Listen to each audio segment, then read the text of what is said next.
Well, hello again, everyone. So this is our official end to the hiatus.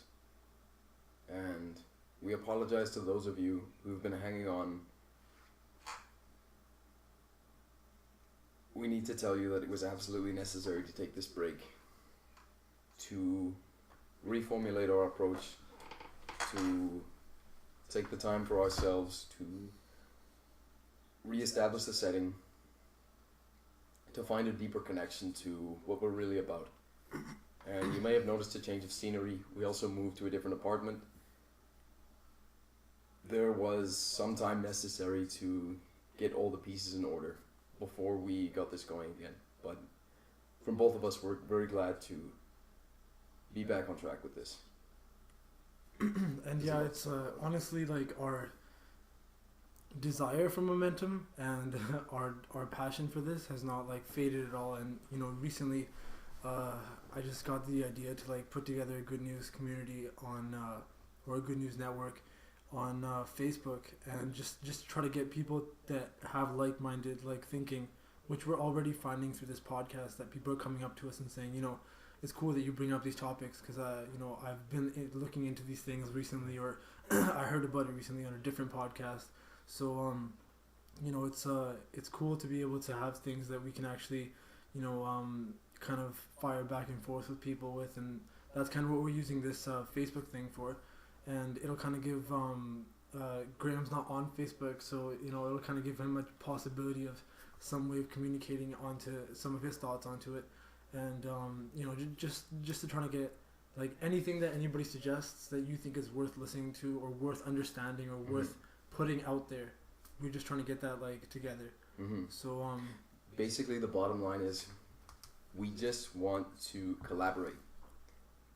We have so much talent at our disposal. We have such a powerful intellect when we work collectively, and essentially we can only make the most enduring, fulfilling changes when we communicate together. And essentially, isn't that the most fun? When we're all working together towards the same end. And I think we can all agree, at least if you're watching this podcast, you're looking for something that you can use to help change the system. Frankly, this isn't a very enjoyable system, and this is why we're here.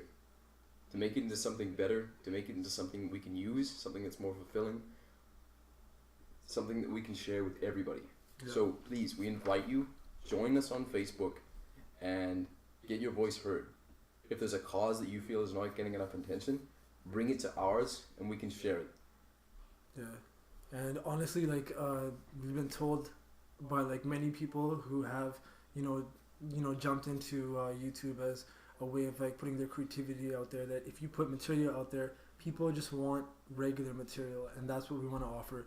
Ultimately, is like there's so many things that we actually talk about that are worth actually sharing with other people, just because other people find them interesting. It's not that we know anything spectacular, it's just that we've had the chance to hear something and we want to pass it on. Yeah. So, and just to reiterate, the name Good News, it doesn't necessarily imply that we're always going to be sharing news that makes you happy to hear it. This isn't going to be full of human nature stories, although those are really enjoyable to hear. We don't deny that.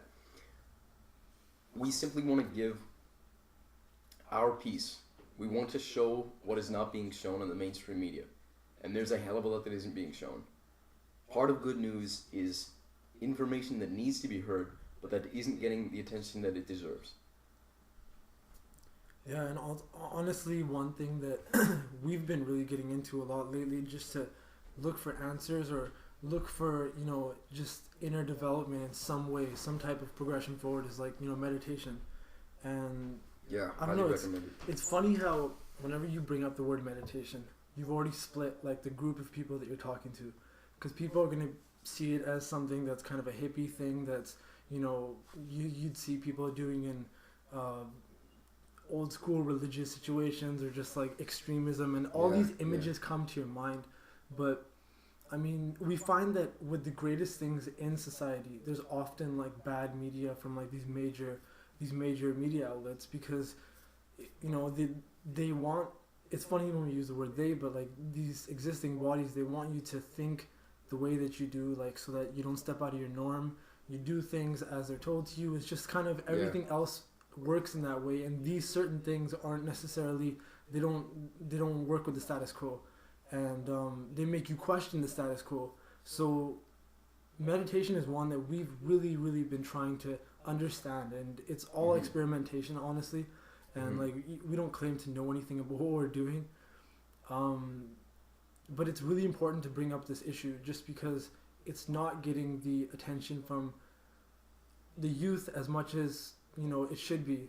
And you see that in certain peaks, like during the 70s and certain like decades after that, like there was these peaks of interest in cultures like derived from Eastern India, ideas, from Buddhism, Hinduism, and a lot of the cultures that came from the religions and cultures that came from India. But like that direction went there, and there was like a curiosity. But nowadays, let's face it, India is not exactly the best public image. It doesn't have the best public image. Like they kind of treat their citizens like shit. Yeah. And so. But let's backtrack a little bit, because we want to be clear about this. Make no mistake, there is a polarization. Yeah. There is still in our society an idea that there is an us and them. We just used it. But more importantly, there is still that megalomania mentality that this is just for me. I can take in whatever I need. Screw everybody else. Let's take it back to the Occupy mentality that you have a 1% and a 99%. We still have that. And you don't need to be one of the wealthiest people in the world to still have that mentality. Yes. That self-serving mentality, that's still there. Yeah. Let's be clear about that.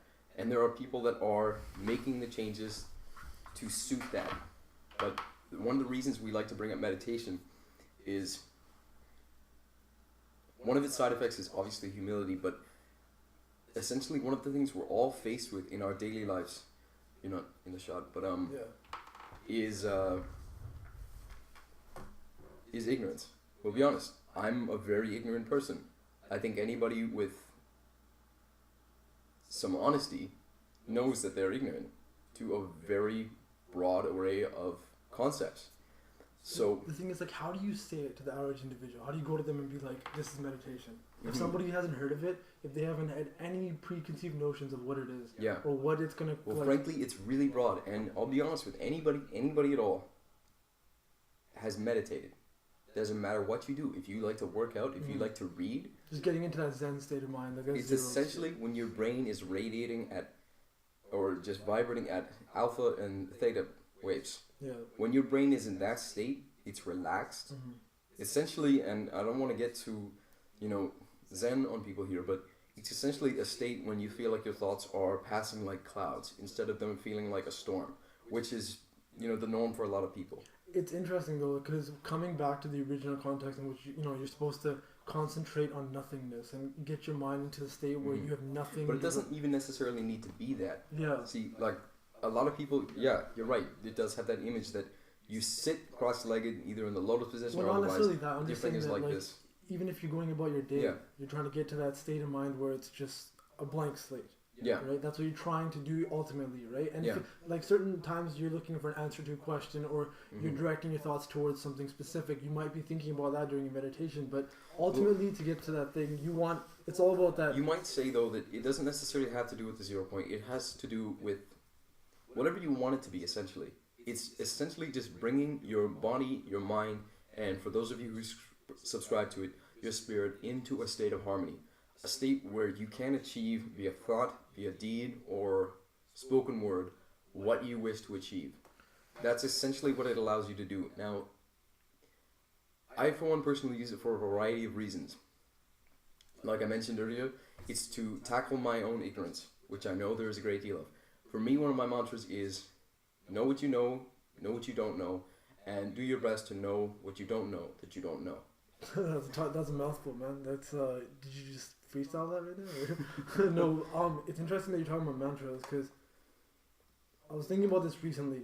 Like when you sit down and let's just say you're trying to get into that state of mind, you're trying to meditate, and what like we were saying, trying to get your mind to the point that you're not thinking about 100 things. You limit it, bring it down, and then you get like to that zero state.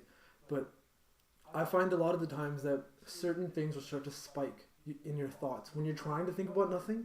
It'll be like you'll be almost there, like you get a glimpse of that like nothingness, and then a thought will come in like, oh, it's gonna be, it's pretty good that I'm like meditating, like it's gonna make me probably more chilled out. See, that's another good side effect. So yeah, but like I was just thinking that like how you gotta tell yourself stuff like while you're meditating, like okay, you know what, I'm nothing, like you have to kind of, you have to say certain things. Mm-hmm. So I'm thinking that essentially what mantras or mantras seem to be is that it's certain phrases or certain words or certain things that have certain frequencies or certain vibrations that the saying the words causes, but it's certain things that are set and people have practiced that you can just say to your, like it's like the prayers that people have in different religions. It's just certain things that you say, and as a result of having said those, you're eliminating some of those stupid thoughts that come and up. you see, that's a lot like if some people read up on neuro-linguistic programming, that's really interesting.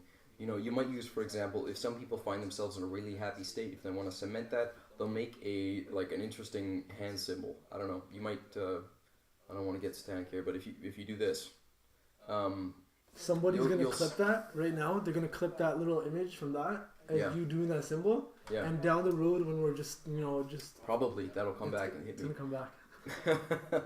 Right, the seeds you sow. Shouldn't have done. But if people want to cement that in their mind, whenever they make that same motion with their hand, whatever it might be,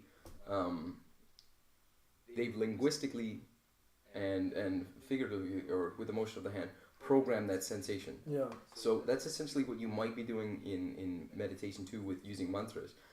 But it's essentially repetition to make. It's repetition. Yeah. So when you say those words, even if it's not even that phrase, even if it's just jumbled words in themselves, if it activates that same pathway that the neurons operate on, you'll essentially evoke the same feeling. Mm-hmm. So I guess it doesn't need to be complicated, but what you can use it for is just making things clearer. And if you get into that stage like you talked about, where you're in a zero state and you have certain things popping up, your ego pops in to say hello, you feel a spike of anger, any emotions arise, that's really good time for you to observe what your tendencies are. Break it down, Yeah. Like, you can start to see some of your inner workings, the mechanics at play. That's when you can checklist things, right? And you kind of see which things will pop up. Right. And the most it's cool to checklist those things, and then you start feeling stupid when they start popping up again after you've already checklisted them. Mm-hmm. And you feel like, okay, if I know that this exists in my mind, why is it still there? And those are usually the deepest things to get rid of, is the ones that just keep coming up over and over again, right? Yeah, it's like they say, right? Old habits die hard. And usually, at the age that we're at, it's girls have, or the opposite sex has a lot to do with, what's going to be on your mind most of the time. You'll be thinking about, a relationship thing, or mm-hmm. How is this online thing working, or that, whatever. Yeah. And it's just it's crazy. It's, just to get to your mind to that state where you're not thinking about anything. Well, listen, this is in itself. Absolutely. If you can focus on anything for about 12 seconds, you have achieved something very, very tremendous. But going back a little bit, what's key besides reaching a 0 point, because a lot of people don't necessarily know what that feels like, what's key is expanding awareness. Awareness of what you are, how you affect the world. That is totally essential to being able to live a better life. At least that's what I found in my own life. Yeah. And that's what I use meditation for. And that's one thing I really like to communicate to others, because you can no longer behave in a way that is immoral if you have made yourself truly aware of it. Yeah. When you've expanded your awareness, you understand that your feelings are another person's feelings, that you are affecting another person in that way. The only way you can really hurt people is by making yourself unaware or remaining ignorant to its actual effect. Yeah. When you fully empathize with somebody, I can't punch you in the jaw because I've had that happen, and I know what it does. Therefore, I can't do it, even in a state of anger. When you get, this is one of the states that I've reached. Sure, it's hard. Yeah, we all deal with anger, but just the bottom line here is meditation shouldn't solely be associated with that hippie mentality, like it's voodoo. Yeah, it's like when you go to a shrink, what do they do for you ultimately? They do what you yourself. It's I mean, sorry, I shouldn't say shrink. And like I respect the profession, like I truly do. You know, they help people in a lot of cases, right? And Yeah. but what are they essentially doing is, you know, what you're trying to do in your meditation sessions a lot of time is, you know, find an answer to something that you have a question to. Right, because psychotherapy is centered around the idea that the psychotherapist isn't responsible for the changes. It's the person in the chair and they're that's just responsible. facilitating. They're Like, facilitating. Yeah, you're right. That's the absolutely. Yeah. So, what's more though is you know, back to what you were saying. We have aggressive, we have psychosexual responses to things while we're in daily life. You know, we're constantly bombarded with these. Everywhere you look, you know. Not to mention the fact that on our own, this is happening in our brain. We have stimulants all over the place, but we know the brain is composed of three major fields. You have the mammalian brain, the reptilian brain, and then you have the neocortex. You might call it the new human brain, right? So the reptilian brain handles all of your survival instincts. It handles your respiratory system. You know, it's all of the base functions that go on in the body. When you need to survive, it kicks in. You can't think. If you're in an argument, it shuts down the part of your brain that does reasoning because now it feels like it's under attack. Then you have the mammalian brain, you know, that handles relationships. Then you get the Dunbar number, right? That's the number of people that we can associate with comfortably, you know, because that goes back to tribes and how we associate. Still a bit basic, but a little more social. Though, like there's so many different theories for this exact same thing. You know, like for like classifying the different parts of the brain and stuff. But just to simplify things, I think it's good just to put this in a box right now. Just be aware it's a box, but what we can do now, because we have this neocortex, is decide how we want to proceed. So again, and I think I've hammered it home quite enough now, that's what meditation can be used for. Meditation can improve your ability to definitively make that choice. To say, I might have these urges, there may be baser functions to me that I may not necessarily control all the time, but I can now choose in what direction I want to move in. I'm not solely driven by these biological urges.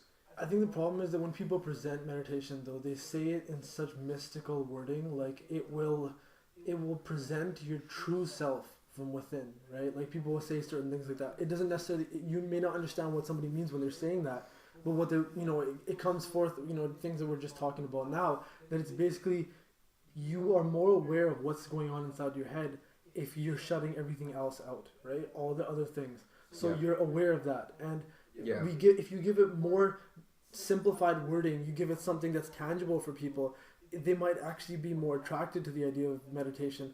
But it seems like the connotation that, or the connection that people automatically make with religion being something that's associated with meditation. Right, prayer. We always have to, like, you know, tell people that no, like it's not always that, you know, it's sometimes there is spirituality without religion, right? And then, but just if you say the word spirituality even, right, or meditation, there's certain words. Like I said, you've already split the room. There's certain people who aren't going to listen to a word you're going to say. No, you're right. But listen, like what we have is every day we go out, we're bombarded with so much information, more data than our brain can process, and it's processing way more than our conscious mind can understand.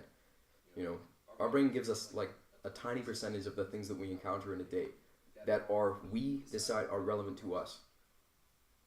But what meditation essentially is, because it can't really be healthy for us all the time to constantly be getting new information. We can't always be dealing with that. So I like to think of meditation as the opposite of that. Again, like, just sorry, like, not to keep cutting you off, but like, it seems like as hearing it, like we're saying meditation is this and stuff, but again, this is from our personal experiences. And this is from like what people have said to us and what we've just kind of gathered. But like, again, it comes back to the fact that meditation can be anything you want it to be. If you just want it to be for the stress relief, like so that you can think about like the things that are bugging you in your day-to-day life at work and stuff, it can be that for you, right? If you want it to be more, if you want to go into like actually, you know, what some people may describe as even altered states through meditation, we've talked about in the past that like just by breathing and changing and regulating your breathing, you can induce these type of, you know, hallucinogenic states that people would consider to be just, you know, insane. And you don't even need outside stimulants. You know, your body is capable of so many things. like just try this. Like it's the simplest thing. Somebody told me if you're having a day when you have some anger in traffic, you just you're really pissed off, can't understand why like you're getting late to work and it's not a good day. Slow your breathing down.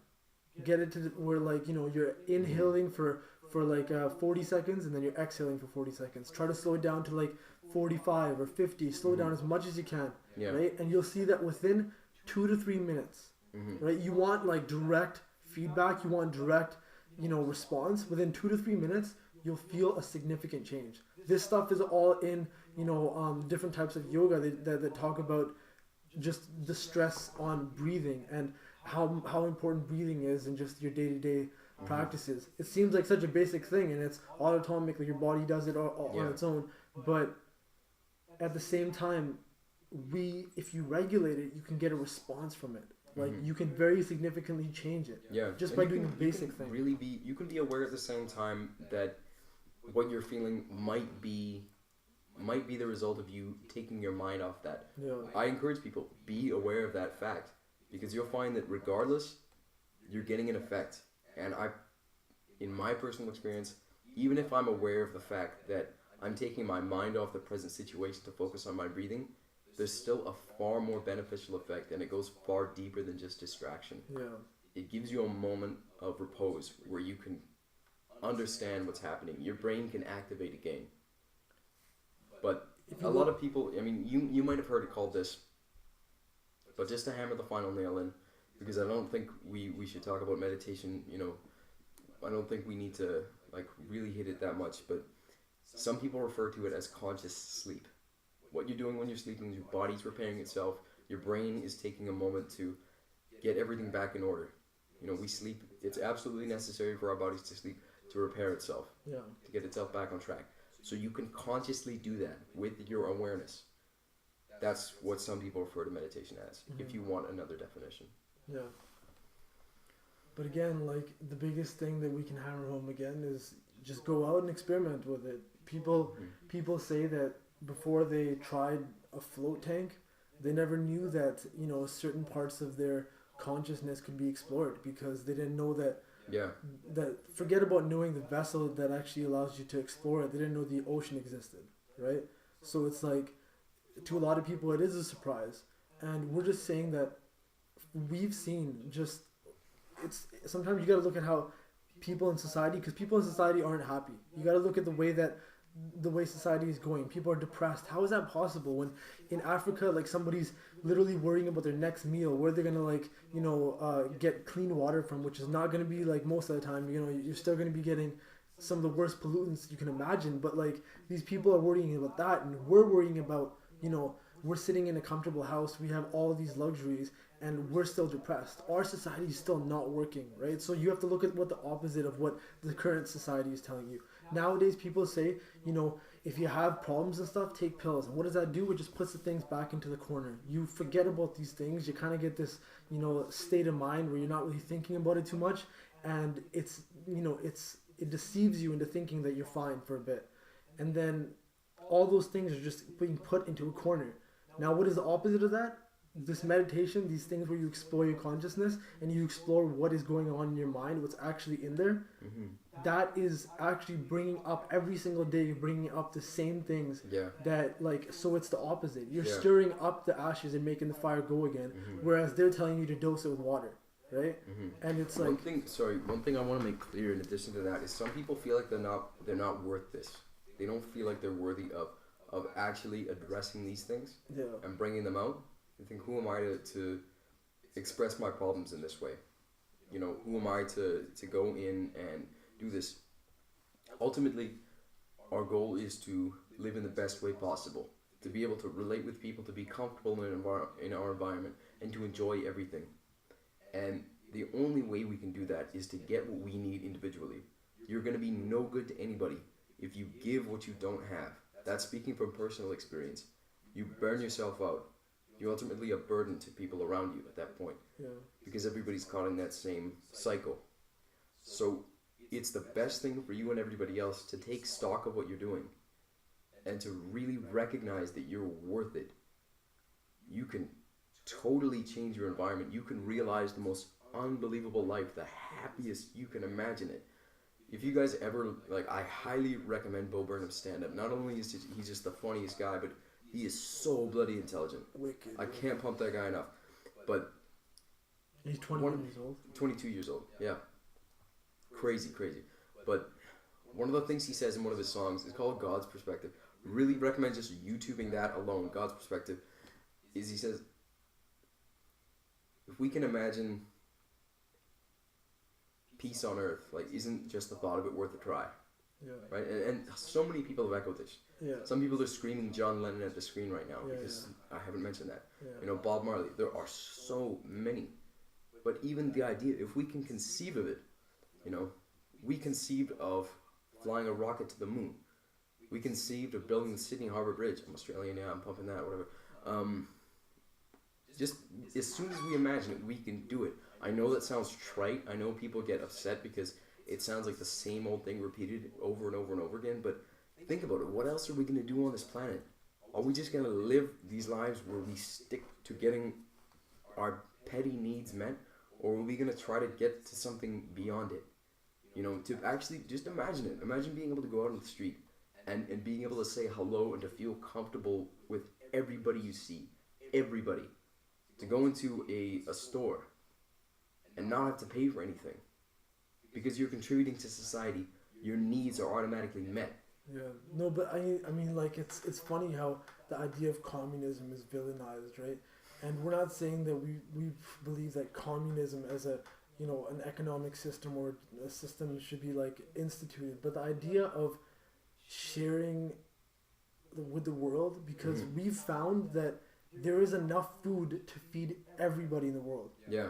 Well, the population does exist to a certain extent. Like, sorry, the number of people that are there. Yeah. But, like, to a certain extent, you have to look at the way that scaling works too. That every person has to have a kid to replace them, and they're, you know, the person that they're married or whatever in a relationship with has to also have a kid to replace them in order for the population to stay maintained. You might say, though, that we don't necessarily have a population that's too large. We're just mismanaging the resources to take care of that population. And it seems ridiculous because we have so much that is you thrown have away. the West that is just flooded Yeah. with excess.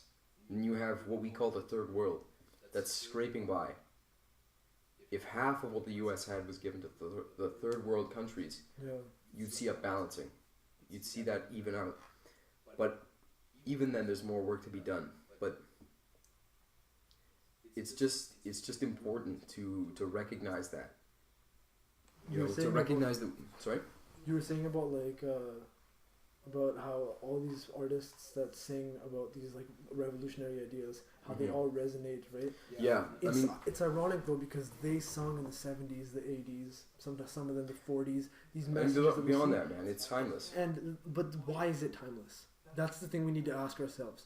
We seem to get, like, you know, really happily joyed in the state of mind that, oh yeah, I can resonate with this message. But those messages, those songs, are all songs during times of struggle. And we're still in that struggle. Well, right? see, the thing is, we actually have a means to pacify the effects of that struggle right now. The real problem is that while I'm we saying might be recognizing it though, right? Because Yeah. like, some people forget that there's a reason why we resonate with it. And it sucks. It really does suck. But we're still in the same struggle that those people describe. And that's scary. Like, that actually, like because it's not let's be changed. clear about it though. Like, a lot of things have changed. Like, this is the most peaceful period in human history. Yeah, we might have the highest potential to blow ourselves all the hell, but we still have more awareness than the previous generations combined in how to appropriate that. We have more technology and a higher capability. We have a better understanding. If you look at the youth today, they are unbelievably capable of handling the problems. I mean, the things that are coming down the pipe are unreal. Cures for diseases.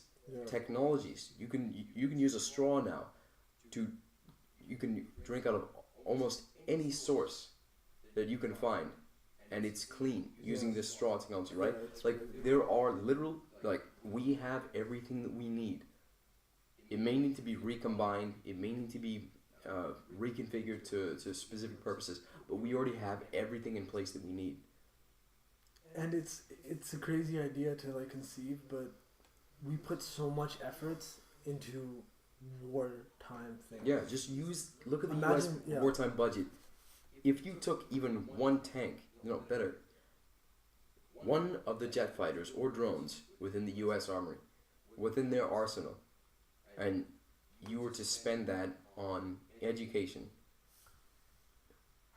how many schools could you build? I know that a tank from Europe, from the British Army has, I think you could build something like 73 very well-functioning schools. It's crazy though. That's what happens when money goes into the, like, too much money's in the hands of too few. Like, that's what it is. Like, nobody cares. Like it's Rogan was talking about it on his podcast with I think Adam Carolla.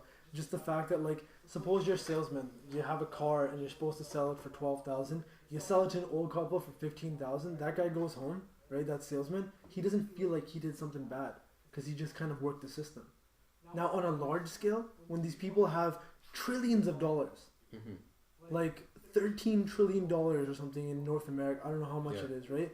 If those people put, like, nickels and dimes on the table, like, you're talking about, like, the small scales that we could, how much of an impact it could have, but, like, realistically, those people, the people that actually have the most wealth, and it is a small number of people, if those people put nickels and dimes on the table for people and said, you know what, this is our vacation home in Monaco, that would eliminate world hunger. Like, you'd eliminate, like, homelessness in the world. Absolutely. And one of the things that helps me to understand that is by looking at the human population as a whole, like you would a human being. You break up the different parts of their personality to make up humanity as a whole. A lot of us, we all have tiny little OCD behaviors going on, a small part of every single one of us can be psychopathic. We can completely disregard one another's feelings when we act. There's anger. You have all of this stuff playing out, okay? And in a funny way, the whole of humanity is almost proportional to your average human being. You have one part that's extremely selfish, but for the most part, the rest of us just want to get along, right? You also have a part of us that's hyper paranoid. You might look at that as the military. The military is so bloody paranoid. In order to survive, it must be. It has to anticipate every single threat. This is why you have something like the Star Wars program, why you have drone strikes, why you have a country like the U.S. exerting hegemonic control over other countries. Economically, physically, there are just the ways in which it's trying to defend itself and the threats that it's trying to anticipate. It's going to burn itself out, and it is burning itself out. I have this one story I wanted to share really quickly that kind of firsthand showed me that I had proof that, a government used, like, essentially mind tactics and games to, like, mess with the public. And it seemed very strange that, like, I had this information and nobody else really did, but I wanted to share it with everybody else because of that reason. I feel like it's pretty extraordinary. One of my friends was studying in South India, and he wanted to volunteer in, like, this in the north, and in the near the Himalayas area, which is Himachal Pradesh, the state, and he wanted to help with some of the institutions that the nuns run there, and they provide medical help and dental services. And so my friend's a dentist, and he went up there to help with his clinic. And in the preparation for going up there, he was finding out that there was apparently some conflict between India and China going on.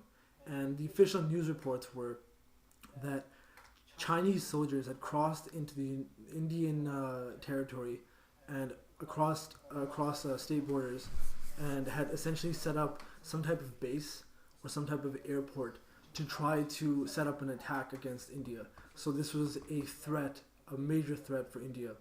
And a lot of the public was expressing concern about this, because there's always nuclear threats, and that's something that India deals with from Pakistan already. So, it's always something that's looming on the public's head. And it became a big mass media thing that there was this big thing going on. And so my friend, he was about to go up there, and he knew somebody that was in the very top. I think the city's called Ladnaka or something close to that. And the person was already up there, and he managed, you can still phone a person. There's some type of way of contacting them. And he called this guy up and he's like, so what's the situation like? Can I still come up there? What's going on with the conflict?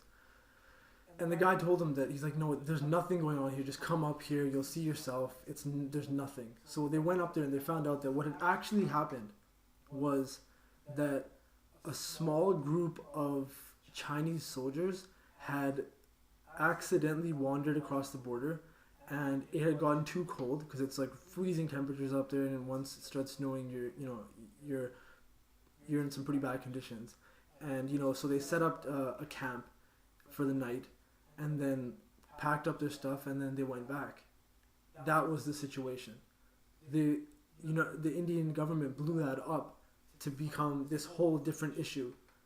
And what happened at the time? That's when elections were going on across all of India. You don't say.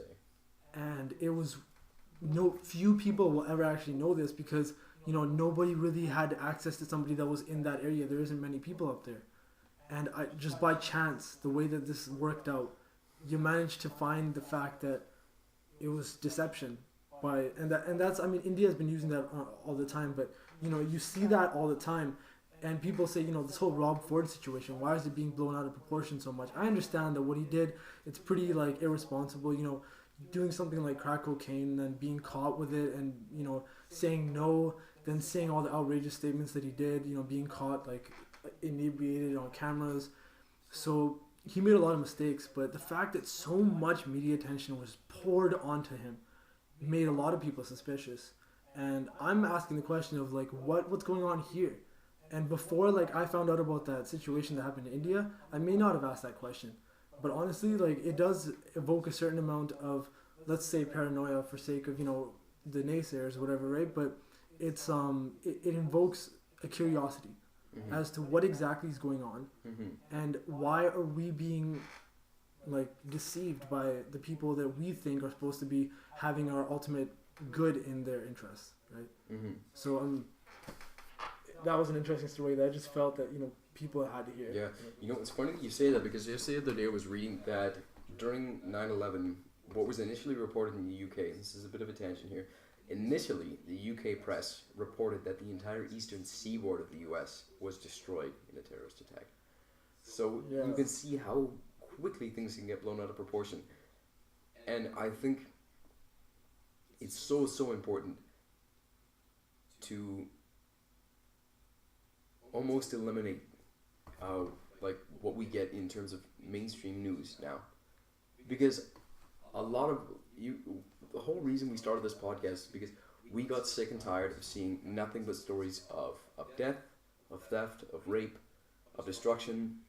You wonder why these things keep cropping up. Why is the human interest story so minimal? Why is it in the background? And it really comes down to the fact that, and Peter Diamandis gave a lecture on this in a TED Talk actually. I may have just mispronounced his name. Apologies if that's the case. But he gave a discussion, a talk about this, stating that basically the whole idea of it leads has to do with the fact that when we take in so much information in our day, there are only so few things that we can pay attention to. Certain things that we go, ding, I have to realize that this is important. And one of those things is violence. Anything that pertains to a threat to our well-being, our brain says, pay attention to this. So if something's good, we think, okay, that's fine, I don't need to know about it. Yeah. This is why news is comprised mainly of stories that are terrible. Death, destruction, rape, these kind of things all pique our interest. And essentially what it comes down to, news needs viewers. Because the dollars that come to create the news come from advertisers. So advertisers pay the news to report stories that increase the number of viewers so that their advertising dollars don't go to waste. That's what it comes down to. Yeah. Then you look at like what is another part of the news. You look in Canada. The same people working for the Kinder Morgan pipeline, the XL pipeline that's going through, a lot of those people pump money into the media. You're not getting the full story about that either. Just follow the money. This is something that's been talked about for ages and ages and ages. Global is literally like Fox News North. The stories that it reports are completely They're dumbed down, they're tweaked. You don't get anything that you need, not anymore. They're really not pertinent to what we need to do today. Their only purpose is to perpetuate the status quo. And I know a lot of people are smart, they're wise to this, they know. But this is one thing I can't stress enough. You have to be aware of that. There are people fucking with us. This is like, it's not really a joke. And we can relax for the most part when we don't hear that. But it's the truth. And honestly, like, the person that said it in the most immediate tone and the most, I'd say, applicable tone, the Apocalypse Man in Vice. You know, the guy that... Do you know his name? I don't know his name. It's slipping my mind. Yeah. Actually, he used to work for the NYPD. Mm-hmm. Basically, yeah, guys, we always pump Vice News. It's such a great channel. There's so many interesting stories. They don't shy away from what's actually happening, and they don't sugarcoat it. They just go right into the thick of it. So they did a story not too long ago called Apocalypse, Man. It's a bunch of parts. Yeah, there's a bunch of parts to it, but essentially it's the story of one man who used to be an NYPD cop. Obviously, NYPD implies that he's a police officer. He worked in the drugs department, and he discovered on several occasions that the CIA was shipping drugs into the country. So when he graduated, moved up in the force, they wanted him to join the CIA and basically work on that team. Essentially, you're a whistleblower. We want to bring you on our side. You'll be paid a better salary, but you're going to keep things quiet. You're going to facilitate our purpose. Yeah. He said no to that. There were attempts made on his life. He basically had to get out of it. He changed almost everything about his life, and he's currently living in somewhere near Colorado. Yeah, it's in Colorado. Well, state of Colorado. Yeah. So he's living out there now, and Apocalypse Man gives his piece, which is very, very concise, it's clear, it's passionate. It's a message about what is occurring today. And what's going to affect us now. Yeah. You know, and if you look at the words of the president of the Maldives, which is a small island country with just a bunch of islands. Something featured on Vice. Yeah, and it's like the amount of urgency that he's expressing about what's going on and is affecting our doorsteps now. Mm-hmm. Like, because it's no more that we're on the defensive about this. This is what the Apocalypse Man is saying, that there's no more justifying our side or the people's side of the argument on this. The science is there. Anything that they tell you that is against it is the same as the tobacco industry use. It's propagating doubt. That's how they actually make a point. There's no real science saying that this isn't going on, right? And it's scary. It's looming. It's scary. It's a dark cloud. It's literally as if you have a group of people standing on the train tracks, one of which is saying that because we're standing on train tracks, there's bound to be a train. In fact, in all likelihood, it's coming. And another saying, because there's no evidence to suggest that there is a train hitting us right now, there's no evidence to suggest that that train will come anytime soon, if at all. Yeah. That's literally what it's like. It's insane to think that we haven't had an effect on the environment, that the world doesn't operate independently of us, in addition to that. I mean, I was spreading that, though, at one point. I was like, Al Gore was completely BSing. There's no global warming going on. You know, we're not affecting it. And it's because there was such a strong amount of information provided that just made you doubt stuff. Mm-hmm. It wasn't even like, and it's... Yeah. Listen, I'm like... frankly, Al Gore's Al Gore's a funny character to begin with, man. Like why would they... It sucks that he was... He volunteered for it, and because he's like a tobacco backer, right? I'm not sure about that, but I know he benefited tremendously from going about talking about climate change the way he did. He was one of the people behind the technologies that supposedly dealt with some of the problems. Yeah. So he benefited tremendously from this, and I don't think his solutions is... I mean, you look at this whole idea of green products now, right? In a lot of cases, that little green leaf you see on the products you're buying doesn't have very much to do. It might be nominally better by a very, very small degree for the environment, but in terms of creating something that's lasting and harmonious for the environment, that product shouldn't be there at all. The fact that we have carbon tax points that they trade, right? That tells you. Yeah, that they trade those. They don't give a. trade these. They don't give a damn. That's what that tells you. Yeah, it's like, oh, these are penalties, big deal. I'm gonna trade this to it's guy. like, Excellent benefit from I this. don't use it, so I'm gonna give them to you. You know, and you can use them, and you can push out more, right? And it's like, holy shit, are you serious? That's how it is. Like they can. That's the system that we have in effect. Yeah. That's governing the thing that's affecting us all the time. Yeah. You know, and if you don't believe it, look at places like Sarnia. Like one of these, like when I was a kid, I used to be so naive to the idea of the meritocracy in place for government. I literally thought that if you are a prime minister, you had to be the wisest guy. You had to have the best credentials. You had to be the most pure and honest individual to make it that far. Because I would think like, wow, if anybody decided that this person should lead, they should obviously have credentials behind them. There should be something that indicates that they're worthy of this position. You know, they should have the humility to admit that they're wrong and to have open dialogues. But you see the complete opposite with someone like our Prime Minister Harper. Nixon didn't even have a college education. A college education? Oh, sorry, it sounded like you said collared. No, like, I thought you were gonna say he didn't, even own a collared shirt. No, he did not. He only had polos, and those are collared too. And I couldn't even think of a shirt that wasn't. That's Pink elephants, right? Yeah.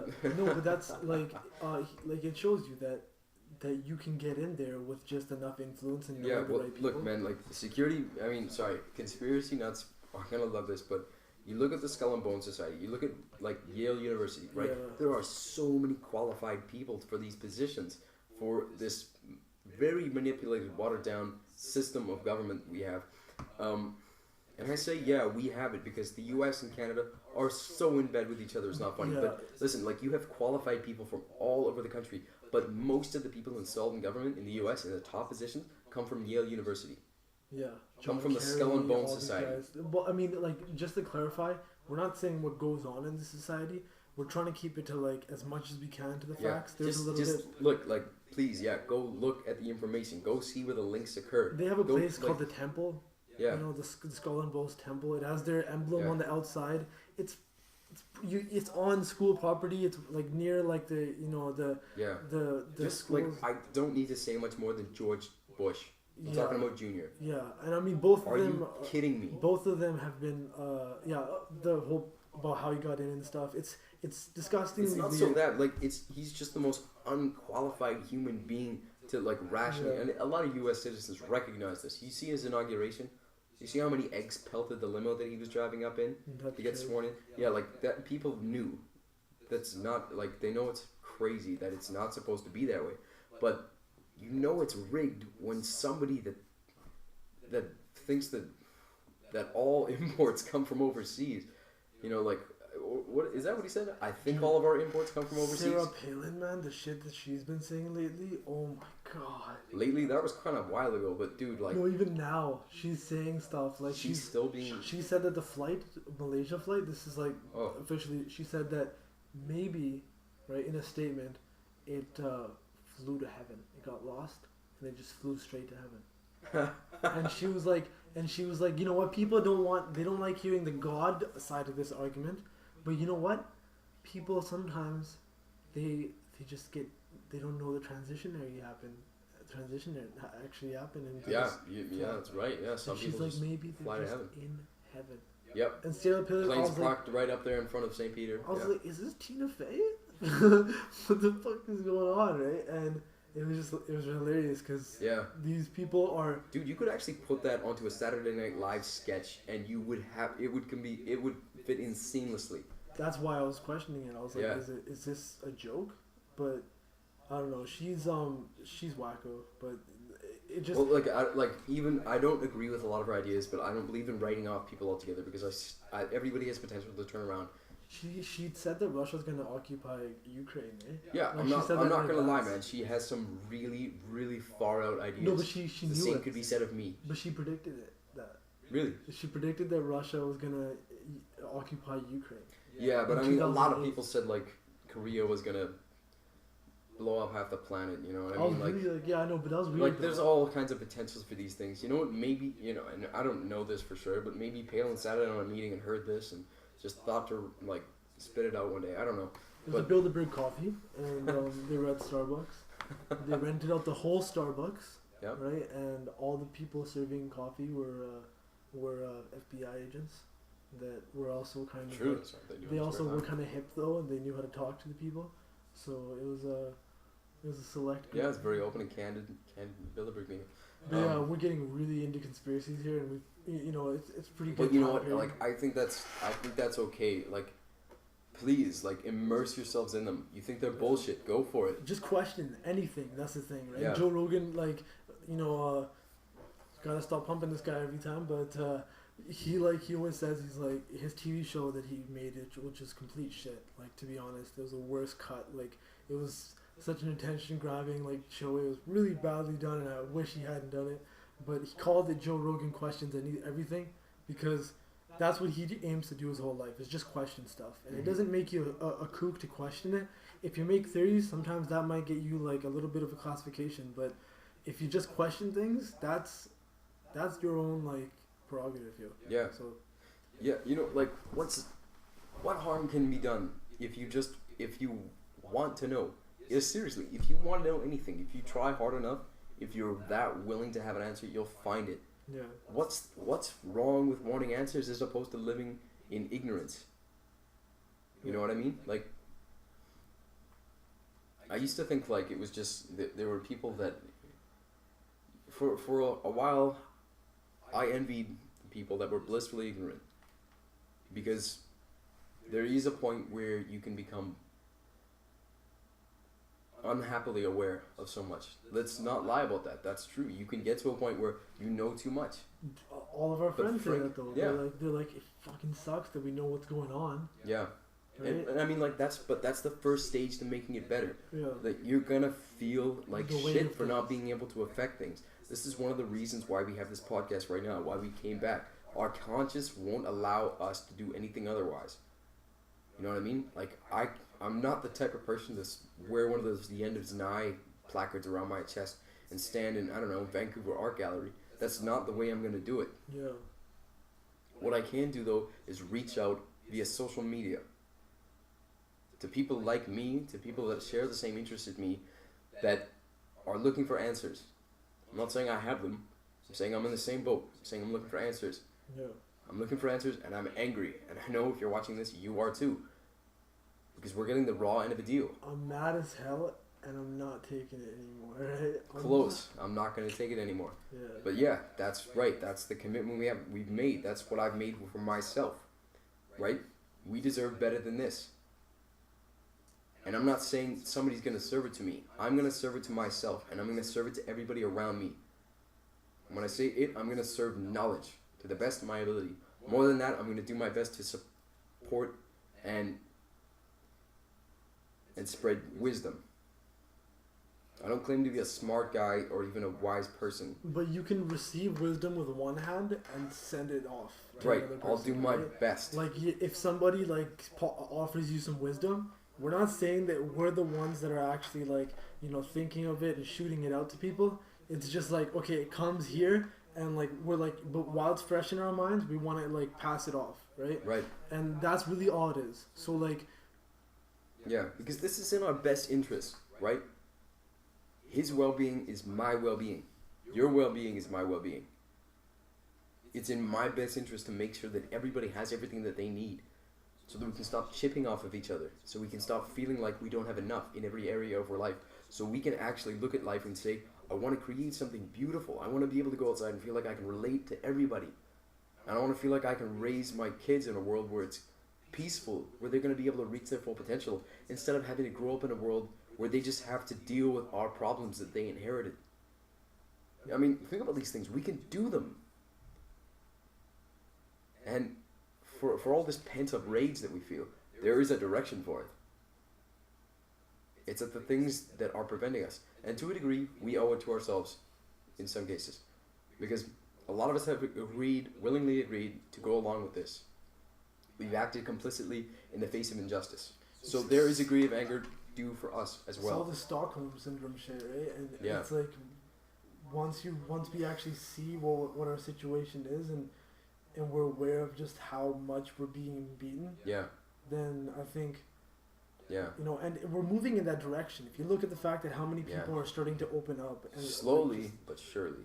Yeah, and I would prefer if you didn't call me Shirley. So like I honestly, we are slowly progressing in the direction of global understanding, global knowledge, because there's global curiosity, right? Yeah, and we're connected now for one of the first times that we're aware of in recorded history.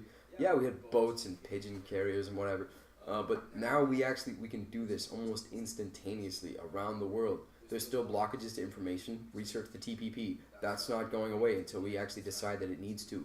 That's going to clamp down on information exchange. But we have an opportunity now where we can actually exchange the information freely and to decide collectively. We don't need a government. We don't. We can do it on our own. Sure, governments serve a purpose when they're functioning correctly, because their ultimate responsibility is to act as an extension of the people. But right now, we don't need the ones we have. They don't have our interests at heart. And don't look at it always on a big scale. Look at it to your house.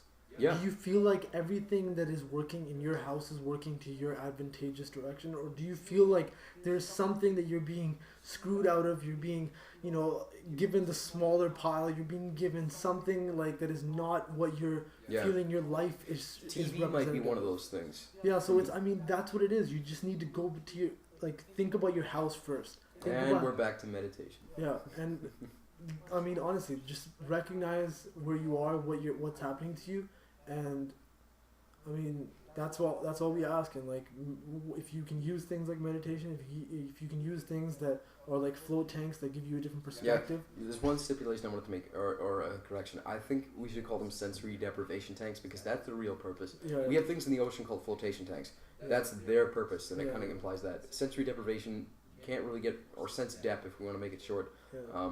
That's more clear. And that's we started talking to a friend of ours who runs who works for a company that specializes in giving people those experiences.